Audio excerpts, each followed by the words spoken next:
The taxman's taken all my dough and left me in my stately home, blazing on a sunny afternoon. And I can't sail my yacht, he's taken everything I got. All I've got's this sunny afternoon. Manticorp Tax and Accounting can help you minimize taxation, establish a corporate presence, and save you money. Our over 25 years of experience in domestic and international taxation and incorporation services makes us the best at what we do. Your first consultation at Manticorp is always free, and our discounted rates guarantee you will not end up paying for what you don't get. Try Manticorp today. For more information, call 707-701-6416 or email info@manticorpusa.com. In the summertime. Test 1, 2. Welcome to LCM TV News. It is Wednesday, Earth Day. You're invited to participate in a true multimedia experience coming to a home near you. LCM TV is bringing Lake County into the new millennium with news, live broadcast, information, music, talk shows, and local programming, all streaming in high definition online and soon to be on your Roku box. Join us at lcm-tv.com or be a part of our studio audience. You can also watch the shows at lakecomagazine.com as we provide programming to inform, enlighten, and maybe even enrage you. On Lake County Magazine Talk Show with Terry and Pete the Tax Guy, Wednesday mornings at 9 a.m. Like racing? Try the Checkered Flag Show, hosted by Ace Naylor on Tuesdays at 7 p.m. All ages and divisions in regional and national fields. Joni Lane brings a positive light to you every Monday at 3 p.m. Pasha Space brings an international flair as they discuss ecological, health, and social issues in Haiti with people around the world. End up your week with positive, conscious sounds on Saturday at 9 a.m. with Sister T on the Bridge. This show is also simulcast on KMEC 105.1 FM in Ukiah. Our latest show, LCM TV News, is brought to you live Mondays, Wednesdays, and Fridays at noon, and rebroadcast at 6:30 p.m. and noon daily, Tuesday, Saturday, and Sunday, featuring national, regional, and local news, weather, and sports. We have it all here for you on your local TV station, LCM TV. Join us online and soon on Roku, giving you access to all the best Lake County has to offer. We are LCMTV.com, your multimedia connection. Tune in for the fun. It's live TV at its best.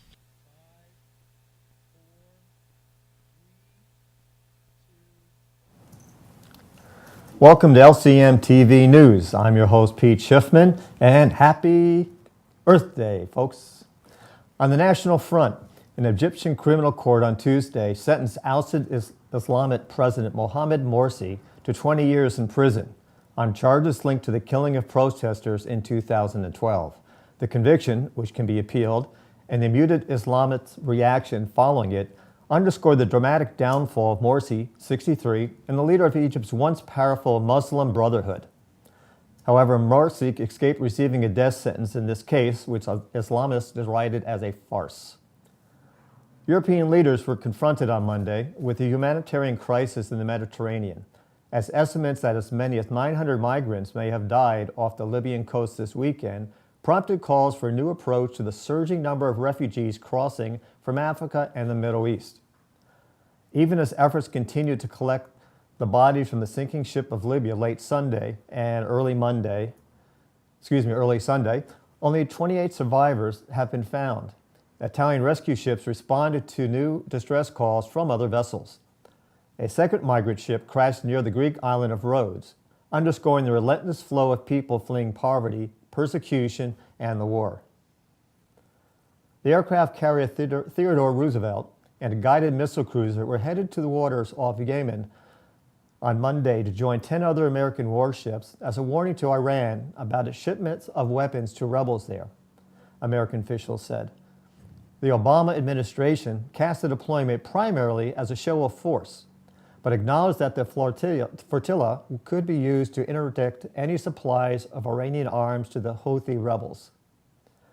The warships are also meant to reassure Saudi Arabia, an American ally that has been carrying out a bombing campaign against the rebels in Yemen. Officials said, "It is a message to our partners that we are in this and willing to support. It is a message to the Iranians that we're watching." The Obama administration's top drug enforcement official is expected to resign soon, a senior administration official said on Tuesday, after her agency's reputation was tarnished by a scandal over sex parties with prostitutes and breaking with President Obama on drug policy. Michelle Linehardt, administrator of the Drug Enforcement Administration, the DEA, was stepped down within days, ending a 5-year tenure that has been marred by accusations of mismanagement.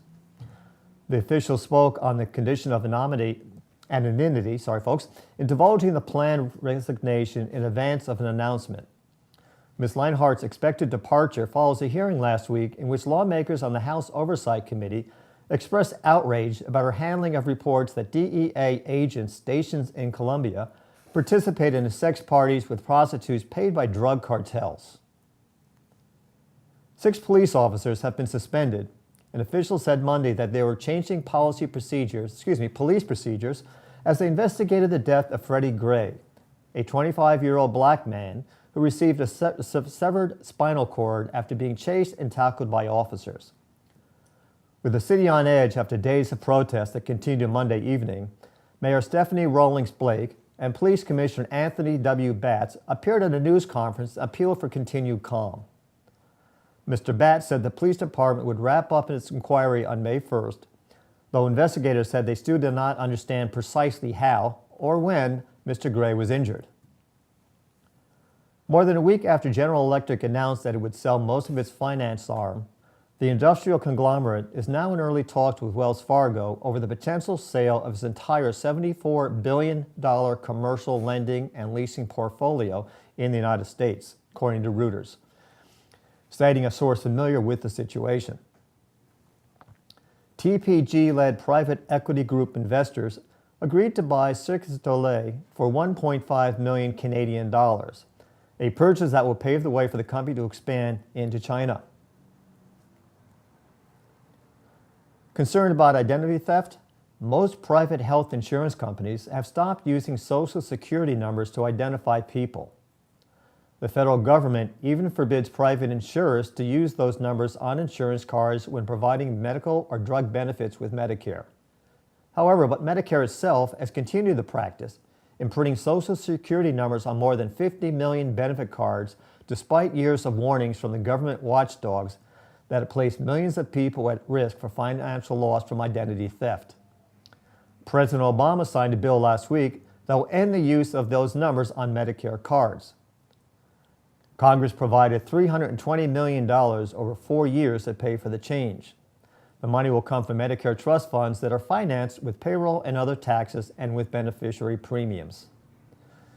We'll be back shortly, folks, with the regional news. Stay tuned, please.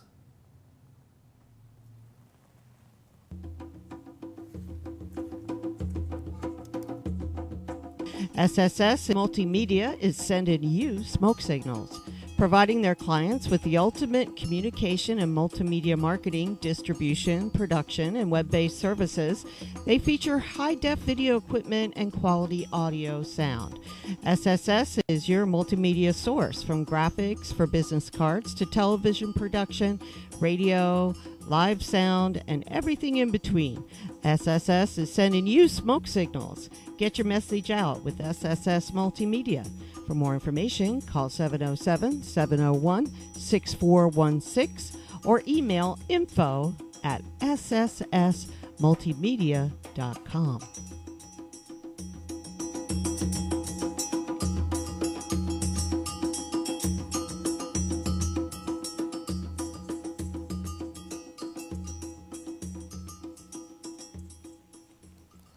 Welcome back, folks. Now for our regional news.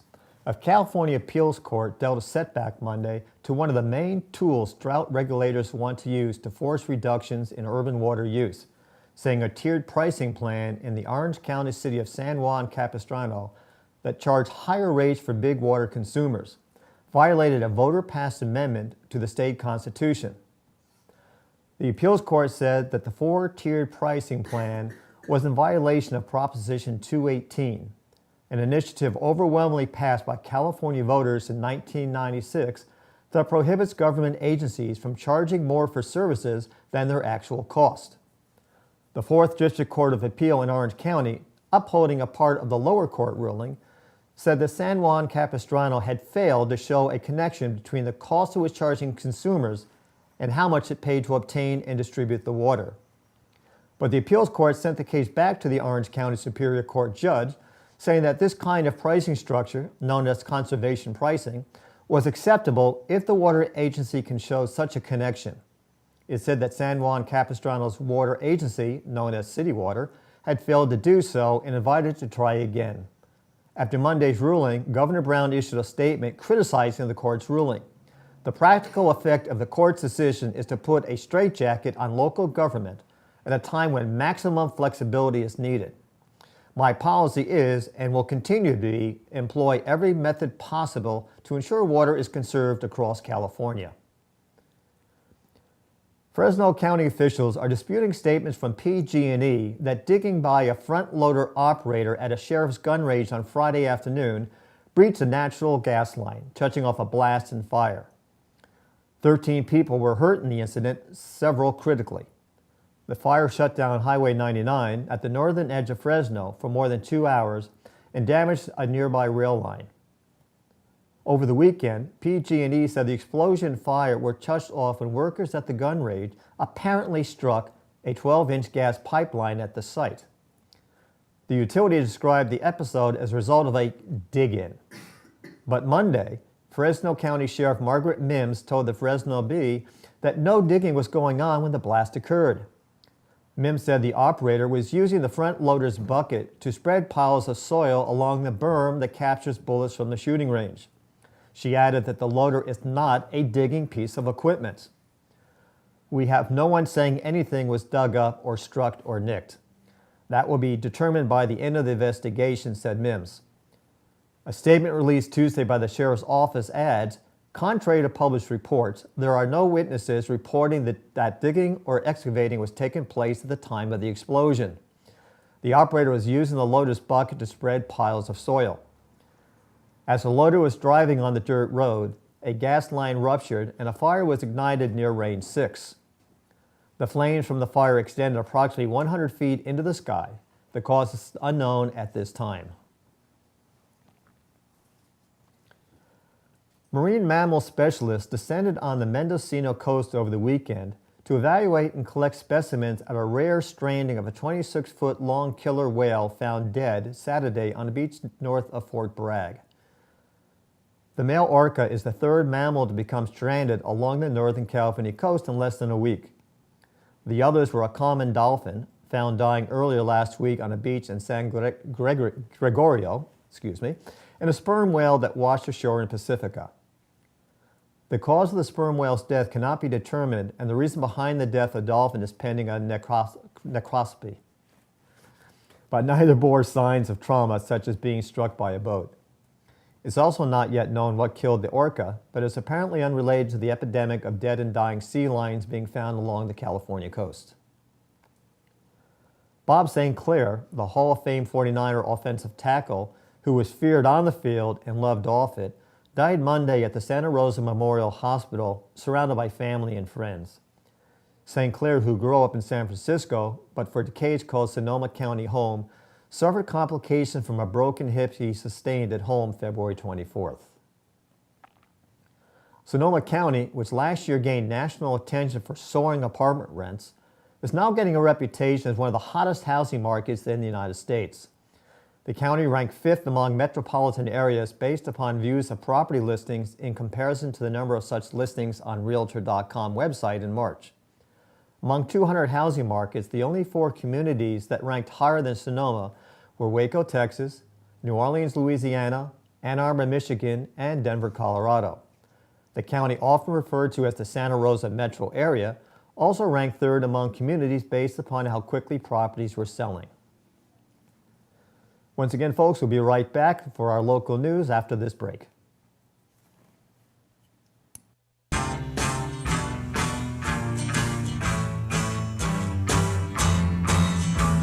The taxman's taken all my dough and left me in my stately home, blazing on a sunny afternoon. And I can't sail my yacht, he's taken everything I got. All I've got's this sunny afternoon. Manticorp Tax and Accounting can help you minimize taxation, establish a corporate presence, and save you money. Our over 25 years of experience in domestic and international taxation and incorporation services makes us the best at what we do. Your first consultation at Manticorp is always free, and our discounted rates guarantee you will not end up paying for what you don't get. Try Manticorp today. For more information, call 707-701-6416 or email info@manticorpusa.com. In the summertime. Welcome back, folks. In our locals news, on Saturday, April 18th, family members told LCSO deputies that 48-year-old Stephen Carter of Hidden Valley Lake was missing. They last heard from Carter on April 17th at approximately 6:05 p.m. when he sent a text message. Carter is the embattled former head of the Public Defender's Office who had a breakdown in 2014, resulting in his temporary leaving of his job. He returned to the job this year, although the contract for public defenders was passed to his wife, Angela, who took over their business as he continued practicing law. A family member reportedly found Carter's body on their property near Spruce Grove Road. Friends of the family confirmed his death last night, with LCSO confirming it this morning. Our condolences to his family and his friends. A fraud alert has been brought out. There are reports of a Latino male impersonating a Napa County Public Works employee who drives a white unmarked Toyota Prius in the Silverado Trail area. The man is offering free surplus asphalt from a road paving project and asked for money for installation. Napa County Public Works employees would never ask for money or pave private driveways. County employees are identifiable because they drive marked vehicles with the county emblem visible. Please report any suspicious activity to the Napa County Sheriff's Office at 253-4451. The Lakeport Police Department arrived at the 300 block of 6th Street last week to investigate the report of a suspect who was burglarizing the residence and loading the stolen items into the victim's pickup truck. The victim saw the suspect, who then fled towards 5th Street with a hammer in his hand. Police units located 5 firearms and a bag of ammunition in the victim's pickup truck. The firearms were determined not to belong to the victim. Officers believe they may have been stolen from other residents in the vicinity and placed there by the suspect. Police units determined that another resident from across the street was burglarized and also believe that there are other locations that have been burglarized that have not yet been reported. The suspect is described as a white adult male in his late 20s or early 30s, about 6 feet tall with a thin build, short dark hair, and a goatee, and wearing a black shirt and cut-off jean short sand black skate shoes. The suspect has tattoos on his arms and hands. Police in the Lake County Sheriff's Office unit searched Lakeport within 10 minutes of reported sightings from citizens who reported seeing the suspect in downtown Lakeport. It is unknown at this time if the suspect is in possession of any other firearms. If you see the suspect, please call 911 immediately. Do not approach or attempt to contact the suspect. 27-year-old Clear Lake Oaks resident Tyler Coho, who was named as a suspect in the shooting of a Clear Lake resident in what appears to be an ongoing feud, turned himself in earlier this week. On April 20th, Tyler Coho surrendered himself into the Lake County's correctional facility on a warrant as a result of arrangements made by his attorney and Clear Lake detectives. The alleged victim suffered a gunshot wound to the abdomen and another to the facial area. An additional suspect was identified through follow-up investigation by Clear Lake police detectives as being 41-year-old Clear Lake resident Charles Lamont. Based on the investigation, warrants were issued for both suspects by a Lake County Superior Court judge, charging both with attempted murder and assault with a deadly weapon, with a bail set of $1 million on each. According to witnesses, Coho Lamont confronted a 20-year-old man at the door of his home on Old Highway 53 and Davis Avenue and shot him. Sergeant Nick Bennett said the wounded man identified Coho as the trigger man. He said Lamont should be considered armed and dangerous because he is aware of the $1 million warrant for his arrest on suspicion of attempted murder and assault with a deadly weapon. Anyone with information about the case can call Clear Lake Police Detective Ryan Peterson at 994-8251, extension 320. Even though Lake County has the highest number of sex offenders compared to its neighbors, the recent loosening of housing restrictions won't cause any notable changes in Lake County. The Supreme Court's decision doesn't affect us, Lake County Chief Probation Officer Rob Howell said. With the current supervised population, there is no effect in Lake County. Not to say that it couldn't in the future. California voters passed Jessica's Law in 2006 with the intention of protecting children from predators, although there is no data to suggest it has affected the crime rate. Passage of Jessica's Law, with its strict limits on proximity to parks, schools, and other locations, left roughly a quarter of the state's 6,000 sex offender parolees without a place to live. With roughly 64,000 residents, the county currently has 249 registered sex offenders, according to the California Department of Justice Office at the Attorney General. At 0.39% of the population, that's almost double the rate of Mendocino County, with its 185 offenders making up 0.21% of the county's 87,000 population. An unknown suspect or suspects broke into the shed of the United Methodist Women's Thrift Store sometime between Thursday afternoon and Saturday morning. No money was stolen, and volunteers cannot access what or how much property was taken from the shed, which is the storage area for pre-sorted store items. Longtime volunteer Maria No said that while the main thrift store building on Washington Street sustained no damage, the shed door is broken and needed to be repaired. A water and sewer fee rate increase was approved by the Clear Lake Oaks Water District Board of Directors after a public hearing was held Thursday. If it passes the second reading, set for Friday, the hikes will go into effect. Money from the rate increase will be used for capital improvements and infrastructure updates, specifically the water treatment plant, transmission lines, vehicles, as well as pumps and tanks and equipment. Approximately 50 people were in attendance to voice their support or disapproval of the increase.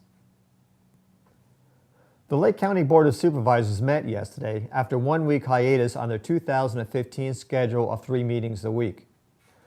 Approvals by the board included extending the economic manager, Jack Long, hours to exceed the 900 per annum, and to the purchase of high-tech body cameras for the Sheriff's Department.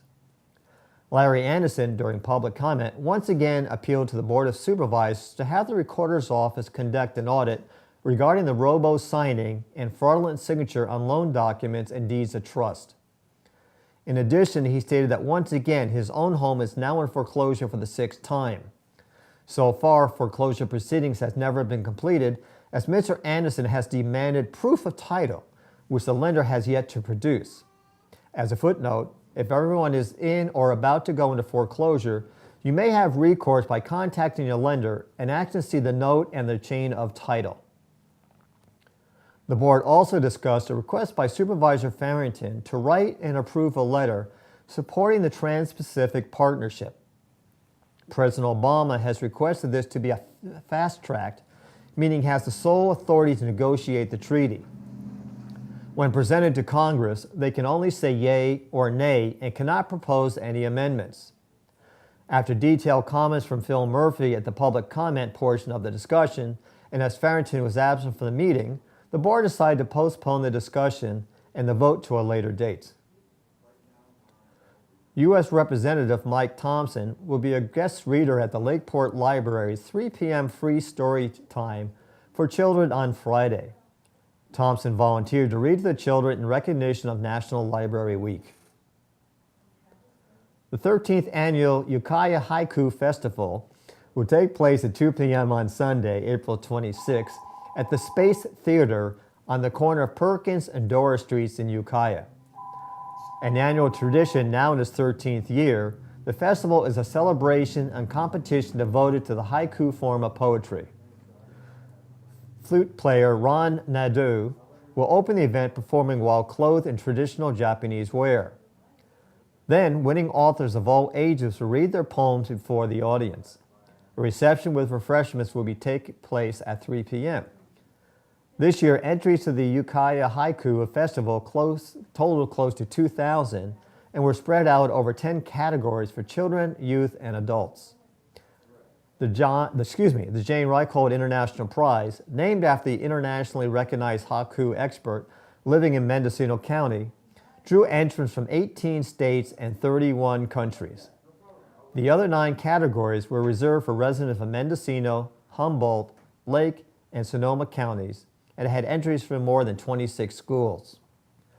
Ukiah Valley residents were inspired to hold a festival celebrating haiku because Ukiah and haiku are palindromes, the same word spelled forward or backward. It also provides an opportunity to celebrate the area's natural beauty, a common theme in haiku.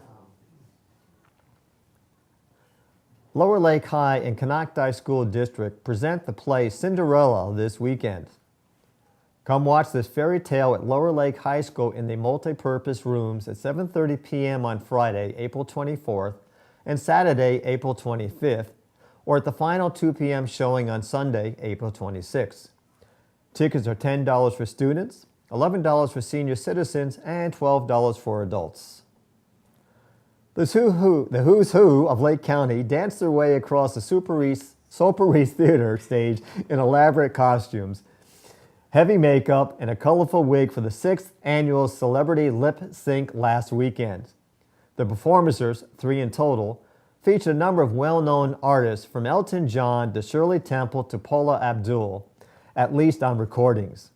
The Who's Who Star Review celebrated Lip Sync, presented by the Lake County Chamber of Commerce, was more about local talent. The entire thing was campy and absurd, which was the whole point of the events. Thanks for staying tuned with us, folks. We're going to a break, and we'll be back with sports and the weather.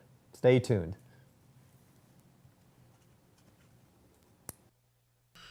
You're invited to participate in a true multimedia experience coming to a home near you. LCM TV is bringing Lake County into the new millennium with news, live broadcast, information, music, talk shows, and local programming, all streaming in high definition online and soon to be on your Roku box. Join us at lcm-tv.com or be a part of our studio audience. You can also watch the shows at lakecomagazine.com as we provide programming to inform, enlighten, and maybe even enrage you. On Lake County Magazine Talk Show with Terry and Pete the Tax Guy, Wednesday mornings at 9 a.m. Like racing? Try the Checkered Flag Show, hosted by Ace Naylor on Tuesdays at 7 p.m. All ages and divisions in regional and national fills. Joni Lane brings a positive light to you every Monday at 3 p.m. Pasha Space brings an international flair as they discuss ecological, health, and social issues in Haiti with people around the world. End up your week with positive, conscious sounds on Saturday at 9 a.m. with Sister T on the Bridge. This show is also simulcast on KMEC 105.1 FM in Ukiah. Our latest show, LCM TV News, is brought to you live Mondays, Wednesdays, and Fridays at noon, and rebroadcast at 6:30 p.m. and noon daily, Tuesday, Saturday, and Sunday, featuring national, regional, and local news, weather, and sports. We have it all here for you on your local TV station, LCM TV. Join us online and soon on Roku, giving you access to all the best Lake County has to offer. We are LCMTV.com, your multimedia connection. Tune in for the fun It's live TV at its best. And welcome back to LCM TV News. In sports, the Middletown High School still has the power in Lake County track. Both the varsity boys and girls squad recorded victories on Wednesday during the annual Lake County meet at Clear Lake High School in Lakeport. Lower Lake did win the junior varsity boys division to leave the Mustangs without a complete sweep. Middletown varsity boys finished with 114 points to 81 for Lower Lake, 51 for Kelseyville, 45 for Upper Lake, and 19 for Clear Lake. Isaiah, King of Lower Lake, won the 100 meters. Start over. I'm going to start over, Say the folks. poor guy's name right. How do you say that? Isaiah. Isaiah, King of Lower Lake, won the 100 meters in 11.52 seconds and the 200 in 23.94 while finishing third in the high jump. Leading the winning Mustangs were event winners Anthony Guzman in the 400, running a 55.59 time, Diego Munoz in the 1600 with 5 minutes and 10 seconds, and Tanner Torelli in the 3200, running a time of 11 minutes and 49 seconds. Jack Rivera in the triple jump at 33 feet and 8 inches, and Wyatt Hall in the discus, throwing 126 feet and 2 inches. The Mustangs also won the 4x100 relay. Megan Carlisle had a big day for the first place Middletown girls. She won the 400 in 1 minute and 8 seconds, and the 300 low hurdles in 57.6 seconds, while also taking second in the 100 low hurdles and the pole vault. Other double event winners were Clear Lake's Megan Beer in the 1600 and the 3200. Clear Lake's Camille Donald in the high jump and long jump, and Upper Lake's Amber Drake in the 100 and the 200. Middletown finished with 115 points to Clear Lake's 99, and Kelseyville's 55, Upper Lake's 52, and Lower Lake's 12.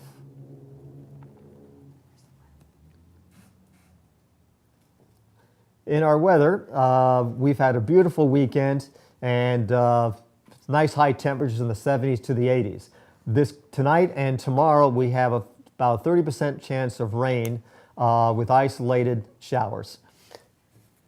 This weekend coming up is supposed to be nice. We're going to be in the 80s again with a possible small chance of rain. That should do it, folks. Thank you for staying tuned to LCM News TV. We'll be back again on Friday at the same time. And you can catch a repeat of this show at LakeCoMagazine.com under our Archive 2015 page. Thank you again, folks, for watching, and we'll see you next time.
You're invited to participate in a true multimedia experience coming to a home near you.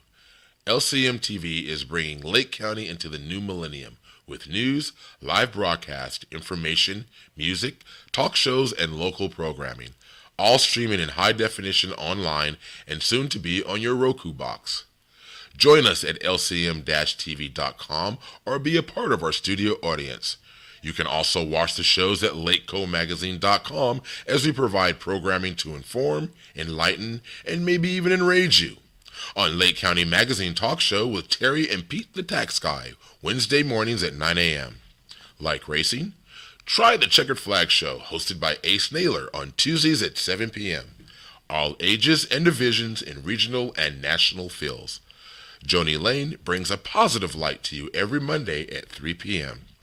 Pasha Space brings an international flair as they discuss ecological, health, and social issues in Haiti with people around the world. End up your week with positive, conscious sounds on Saturday at 9 a.m. with Sister T on the Bridge. This show is also simulcast on KMEC 105.1 FM in Ukiah. Our latest show, LCM TV News, is brought to you live Mondays, Wednesdays, and Fridays at noon, and rebroadcast at 6:30 p.m. and noon daily, Tuesday, Saturday, and Sunday, featuring national, regional, and local news, weather, and sports. We have it all here for you on your local TV station, LCM TV. Join us online and soon on Roku, giving you access to all the best Lake County has to offer. We are LCMTV.com, your multimedia connection. Tune in for the fun. It's live TV at its best.